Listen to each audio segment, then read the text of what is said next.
नमस्कार, दिन भर की बड़ी खबरों में आपका स्वागत है। मैं हूं आपके साथ मानसी। आज इस बुलेटिन में बात होगी राहुल गांधी के हेलीकॉप्टर की जांच पर शुरू हुई सियासत की, केजरीवाल की गिरफ्तारी पर सुप्रीम कोर्ट के ईडी को नोटिस की, देखेंगे दक्षिण भारत में बीजेपी की करारी हार के संकेतों को, 21 न्यायाधीशों की सीजेआई को लिखी चिट्ठी को, जानेंगे संविधान बदलने की कोशिश करने वालों को आरजेडी प्रमुख लालू ने दी क्या चेतावनी, और बुलेटिन के आखिर में देखेंगे जाने माने कार्टूनिस्ट इरफान की किस खबर पर पड़ी तिरछी नजर।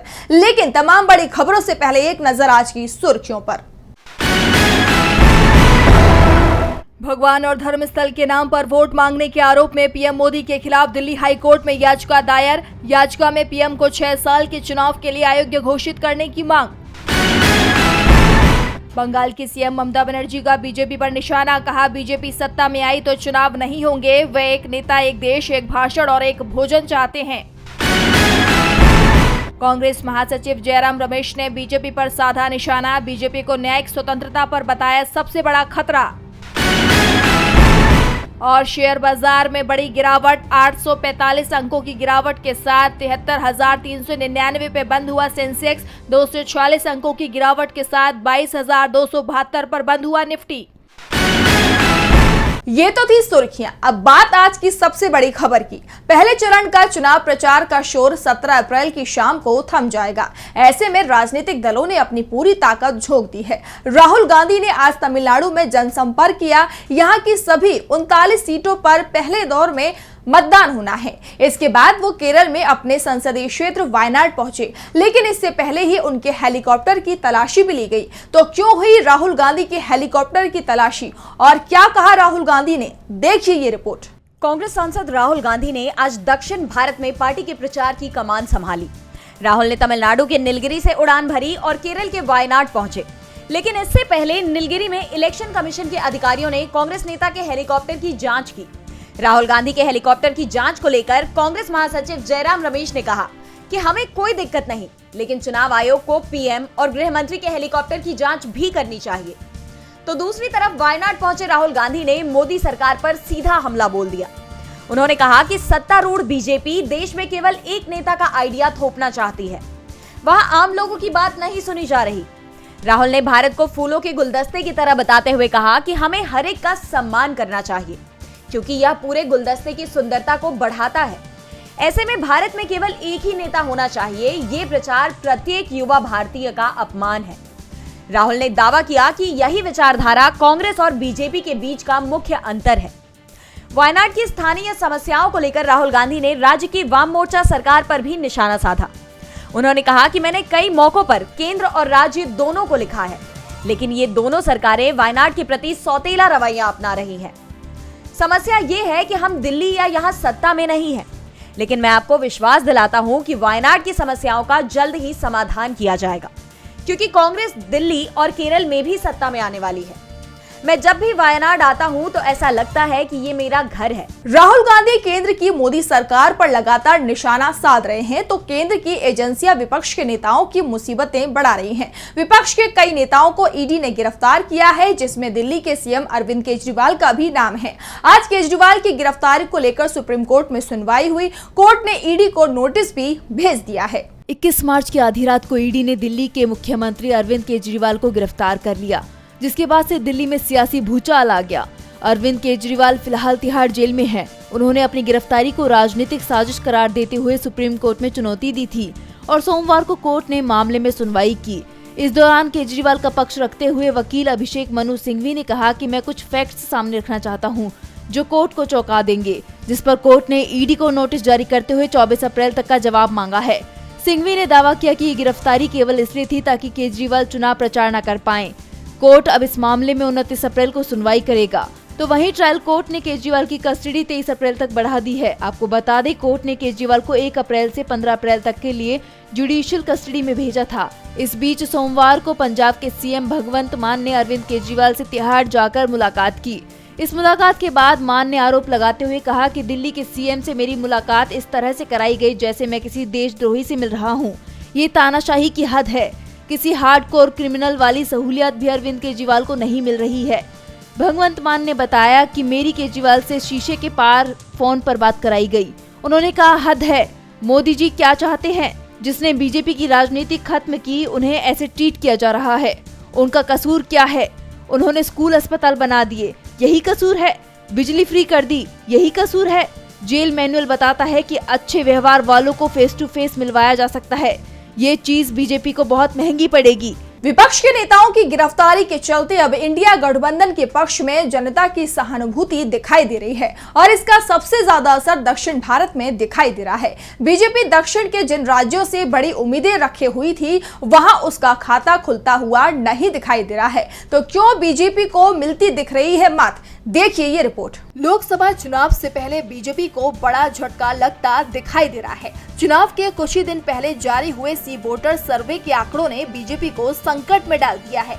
जहां पहले बीजेपी कमल खिलाने के सपने देख रही थी, अब वहां बीजेपी का सूपड़ा साफ होते हुए नजर आ रहा है। इस चुनाव में बीजेपी ने 400 पार का नारा दिया और इसे साधने के लिए उत्तर से लेकर दक्षिण तक अपने प्रचार प्रसार में जोर शोर से जुटी हुई है।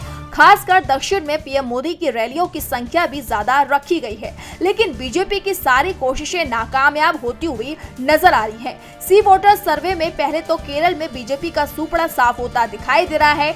यहाँ राज्य की सभी 20 सीटों पर इंडिया गठबंधन की जीत नजर आ रही है। आपको बता दें कि इससे पहले हाल ही में आए टाइम्स नाउ ईटीजी के सर्वे में भी केरल में बीजेपी 0 से 1 के बीच में ही सिमटती नजर आई। तो वहीं तमिलनाडु में भी एनडीए को एक भी सीट मिलने के आसार नहीं नजर आ रहे हैं, जबकि इंडिया गठबंधन सभी 39 सीटों पर जीत दर्ज कर सकता है। टाइम्स नाउ ईटीजी के सर्वे में तमिलनाडु में बीजेपी को 2 से 6 सीटें मिलने के अनुमान लगाए जा रहे थे, लेकिन सी वोटर सर्वे ने बीजेपी की सारी उम्मीदें तोड़ दी हैं। हालांकि बीजेपी पहले से भी दक्षिण में बहुत मजबूत नहीं थी, लेकिन अपनी कमजोर कड़ी को मजबूत करने की भरपूर कोशिशों में जुटी हुई है। अब उसकी ये कोशिशें कहां तक सफल होती हैं, अब ये तो चुनाव परिणाम ही बताएंगे। 2 राज्यों की सभी 59 सीटें इंडिया के खाते में जाती हुई दिखाई दे रही हैं, जिससे बीजेपी दबाव में दिखाई दे रही है। इस बीच 21 जजों ने भी सीजीआई को चिट्ठी लिखते हुए कहा कि दबाव न्यायपालिका पर भी डाला जा रहा है। एक मजबूत लॉबी में अपने पक्ष में फैसला नहीं आने पर कोर्ट की आलोचना शुरू कर देती है। तो क्या है इस पत्र में, देखिए ये रिपोर्ट। 21 रिटायर्ड जजों ने भारत के मुख्य न्यायाधीश डीवाई चंद्रचूड़ को पत्र लिखा है। उन्होंने कहा कि एक गुट के द्वारा न्यायपालिका पर दबाव बनाया जा रहा है और उसे कमजोर करने की कोशिश की जा रही है। जिन जजों ने ये चिट्ठी लिखी है, उनमें से दीपक वर्मा, कृष्ण मुरारी, दिनेश महेश्वरी और एमआर शाह सुप्रीम कोर्ट के रिटायर्ड जज हैं। तो बाकी के 17 जज देश के अलग अलग हाईकोर्ट में काम कर चुके हैं। चिट्ठी में कहा गया है कि राजनीतिक हितों और निजी लाभ से प्रेरित कुछ तत्व हमारी न्यायिक प्रणाली में जनता के विश्वास को खत्म कर रहे हैं। इनके तरीके काफी भ्रामक हैं, जो हमारी अदालतों और जजों की सत्य निष्ठा पर आरोप लगाकर न्यायिक प्रक्रियाओं को प्रभावित करने की कोशिश कर रहे हैं। इस तरह की गतिविधियों से न सिर्फ न्यायपालिका की शुचिता प्रभावित होती है, साथ ही जजों की निष्पक्षता के सिद्धांतों के सामने चुनौती भी है। इन समूहों के जरिए अपनाई जा रही स्ट्रैटेजी काफी परेशान करने वाली भी है, जो न्यायपालिका की छवि धूमिल करने के लिए आधारहीन थ्योरी गढ़ती है और अदालती फैसलों को प्रभावित करने की भी कोशिश करती है। हमने गौर किया कि ग्रुप का इस तरह का व्यवहार खास तौर से ऐसे मामलों में नजर आता है जिनका सामाजिक, आर्थिक और राजनीतिक महत्व हो। हम दुष्प्रचार फैलाने के हथकंडों और न्यायपालिका के खिलाफ जन भावनाएं भड़काने को लेकर चिंतित हैं, जो न सिर्फ अनैतिक है बल्कि हमारे लोकतंत्र के मूलभूत सिद्धांतों के लिए भी खतरनाक है। अपने मनमाफिक चुनिंदा न्यायिक फैसलों की सराहना और आलोचना करने से अदालत और न्यायिक प्रक्रिया को कमतर करता है। पूर्व जजों ने चिट्ठी में कहा कि ऐसे में हम सुप्रीम कोर्ट की अगुवाई में न्यायपालिका से अपील करते हैं कि इस तरह के दबावों को खत्म करें और ये सुनिश्चित करें कि हमारी कानूनी प्रणाली की शुचिता और स्वायत्तता सुरक्षित रहे। ये जरूरी है कि न्यायपालिका हमारे लोकतंत्र का स्तंभ बना रहे और राजनीतिक हितों के जाल से बचा रहे। हम न्यायपालिका के साथ कंधे से कंधा मिलाकर खड़े हैं और इसकी गरिमा और निष्पक्षता बचाए रखने के लिए हर तरह की मदद करने के लिए तैयार है। आपको बता दें कि इस चिट्ठी पर कुल 21 पूर्व जजों ने हस्ताक्षर किए हैं, जिनमें सुप्रीम कोर्ट के 4 पूर्व जज और हाई कोर्ट के 17 पूर्व जज शामिल हैं। बात सिर्फ न्यायपालिका पर दबाव की नहीं बल्कि संविधान बदलने की कोशिश की भी हो रही है। हाल ही में बीजेपी सांसद और अयोध्या से बीजेपी उम्मीदवार का एक वीडियो वायरल हुआ था, जिसमें वो संविधान बदलने के लिए समर्थन मांग रहे थे। इसे लेकर आरजेडी सुप्रीम लालू यादव की तीखी प्रतिक्रिया सामने आई है। तो क्या कहा है लालू ने, देखिए ये रिपोर्ट। आरजेडी के राष्ट्रीय अध्यक्ष लालू प्रसाद यादव ने सोमवार को मीडिया से बातचीत की। इस दौरान उन्होंने बीजेपी पर कई आरोप लगाए, साथ ही उस पर निशाना भी साधा। उन्होंने कहा कि प्रधानमंत्री नरेंद्र मोदी समेत बीजेपी के नेता घबराहट में हैं। वो मानकर बैठे हैं कि लोकसभा चुनाव में हार रहे हैं, इसलिए वो 400 पार सीटें लाने की बात कर रहे हैं। वो जनता के बीच जाकर लोगों से भारी बहुमत मांग रहे हैं ताकि संविधान को बदल सके। लालू ने आगे कहा कि बीजेपी के नेता लगातार संविधान बदलने की बात कर रहे हैं। कैसे बदल देंगे? ये संविधान डॉक्टर BR अम्बेडकर ने बनाया है, किसी ऐरे गहरे बाबा का बनाया हुआ नहीं है। खबरदार, इस तरह का साहस किया तो जनता चुप नहीं बैठेगी। अगर वो ऐसा काम करने की कोशिश करेंगे तो देश की गरीब जनता उनकी आंख निकाल देगी। जनता उन्हें माफ नहीं करेगी। उन्होंने आरोप लगाया कि बीजेपी देश में अपनी तानाशाही लागू करना चाहती है। संविधान को बदलना यानी लोकतंत्र को खत्म करना है। लालू ने बीजेपी के 400 पार वाले नारे पर भी तंज कसा। उन्होंने कहा कि देश में तानाशाही लाने के लिए और संविधान बदलने का मतलब लोकतंत्र को बदलना है। लालू ने कहा कि बीजेपी और नरेंद्र मोदी को याद रखना चाहिए कि इससे पहले मोहन भागवत ने आरक्षण की समीक्षा करने की बात की थी, तब देश की जनता ने उनके इरादे का जवाब दिया। संविधान बदलना इतना आसान नहीं है। वैसे बीजेपी के लिए तो इस बार का चुनाव जीतना भी आसान नहीं है। MP की खजुराहो सीट को बीजेपी आसान मान रही थी क्योंकि इंडिया गठबंधन के उम्मीदवार का यहाँ पर्चा खारिज हो गया था। लेकिन अब इंडिया गठबंधन ने नया दांव चला है जिससे बीजेपी मुसीबत में फंस गई है। तो क्या है इंडिया का दांव? देखिए ये रिपोर्ट। मध्य प्रदेश के खजुराहो लोकसभा सीट पर अब बीजेपी की राह आसान नहीं रह गई है। इस सीट से मध्य प्रदेश बीजेपी के प्रदेश अध्यक्ष VD शर्मा प्रत्याशी हैं। जहां पहले कांग्रेस ने गठबंधन के तहत ये सीट सपा को दी थी, लेकिन सपा प्रत्याशी मीरा यादव का नामांकन रद्द हो जाने पर गठबंधन का कोई उम्मीदवार यहां से नहीं बचा। जिसके बाद सोमवार को कांग्रेस और सपा ने संयुक्त रूप से PCC में प्रेस कॉन्फ्रेंस आयोजित कर all India forward block AIFB के उम्मीदवार को समर्थन देने का ऐलान किया है। अब यहां से VD शर्मा को ऑल इंडिया फॉरवर्ड ब्लॉक के उम्मीदवार राजा भैया यानी RB प्रजापति सीधे टक्कर देंगे, जिसमें उन्हें सभी विपक्षी पार्टियों का सहयोग मिलेगा।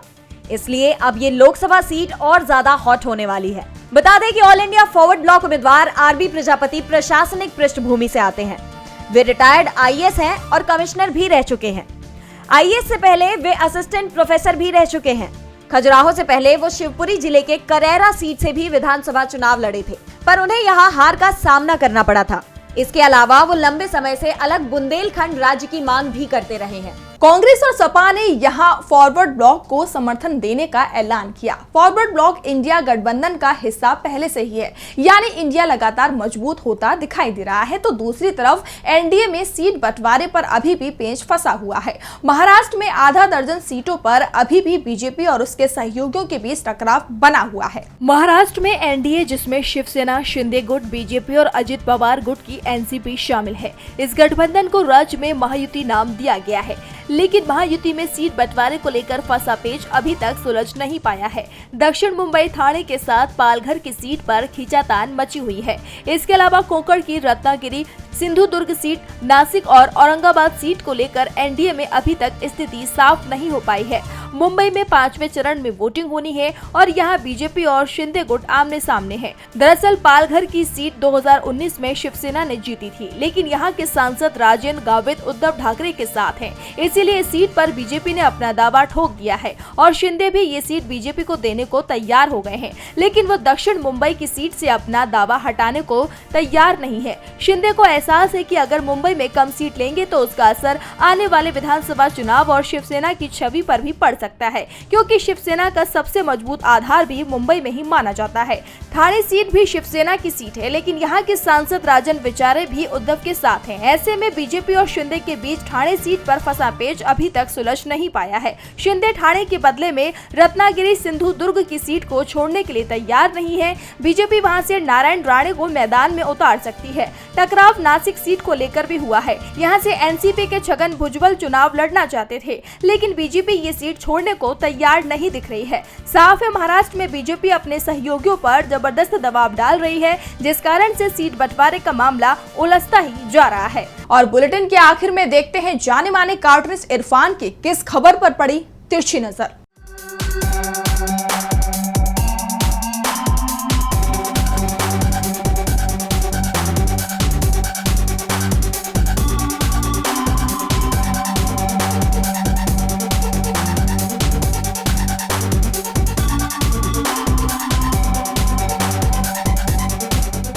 कम्युनल एंगल कहीं पर भी दिखाई देता हो, भक्त उसको भुनाने में बिल्कुल भी देरी नहीं करते हैं, चाहे वो देश में हो या फिर विदेश में हो। आजकल हमारे भक्त इजराइल के दीवाने हो गए हैं।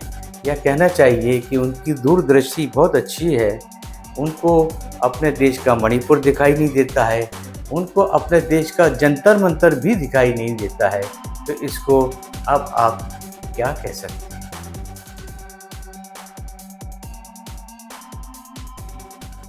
बहुत बहुत शुक्रिया इरफान जी। तो आज इस बुलेटिन में इतना ही। आप देखते रहिए डीबी लाइव। नमस्कार।